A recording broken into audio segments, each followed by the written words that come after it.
பிரிட்டிஷார் கனவு கண்டார்கள், அதனை நாம் நிறைவேற்றி இருக்கிறோம் என பெருமை தெரிவித்திருக்கும் முதலமைச்சர் உமர் அப்துல்லா.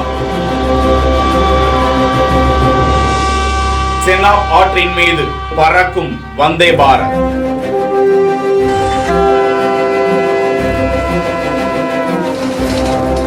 ஜம்மு காஷ்மீரின் முதல்வர் உமர் அப்துல்லா வெளியிட்டிருக்கும் இந்த காணொளியில் செனாப் பாலத்தின் மீது 359 மீட்டர் உயரம் கொண்ட உலகிலேயே உயரமான ரயில் பாலமாக அமைக்கப்பட்டிருக்கும் அந்த பாலத்தின் மீது ரயில் பயணம் மேற்கொள்ளக்கூடிய காட்சி பிரமிக்கத்தான் செய்கிறது.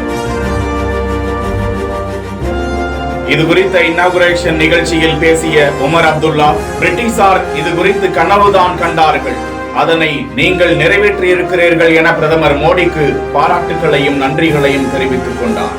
சுமார் 1315 மீட்டர் நீளம் கொண்ட இந்த பாலம் செனாப் நதியின் மீது பிரமிப்போடு தலை நிமிர்ந்து நின்று கொண்டிருப்பதை உலக அரங்கில் பாராட்ட செய்திருக்கிறார்கள். இதன் முழு திட்ட மதிப்பு 1486 கோடி ரூபாய் என்பது குறிப்பிடத்தக்கது.